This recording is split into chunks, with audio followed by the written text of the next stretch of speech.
سلام همگی. اولین ولنگی که من دارم ضبط میکنم. اینجا شاهد یا ابوالفضل کوهیار بودین و دیگه هیچ بازی رو تایید نمیکنه. اصلا خوب نیست. سینمای هفت دیگه از این خطر نناکتر داریم. طبق قولی که به محمد مبین داده بودیم که قبل از مدرسه ببریمش پارکرم، رفتیم پارکرم. انتخاب ما کم خطر ترین بازی شهر بازی شد.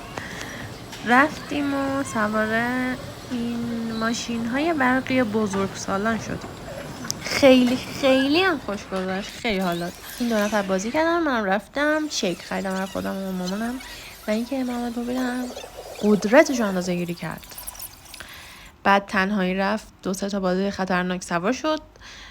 ماها هم چون که حالت تهوع میگرفتیم دیگه سوار نشدیم و دوست نداشتیم اصلا. البته من قبلا خیلی دوست داشتم ولی الان دیگه اصلا تمایل ندارم، احساس بدی بهم دست میده.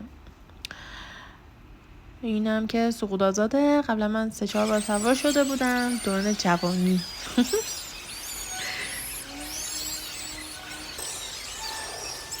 الان دیگه برام همچین جالب نمیاد. این نوجوانان دیگه با کلی سلام صلوات فرستادیمش بالا. منم تا اینا رو دیدم دیگه دلم قش رفت و البته قیافش خوشمزه ترش خوش. سینما سبودی خیلی ترسناک تر از اون چیزی بود که من فکرشو میکردم.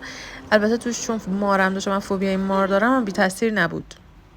مرسی که تا آخرین ولاگ با ما همراه بودین. دوستتون دارم. خدا نگهدار تا ولاگ بعدی.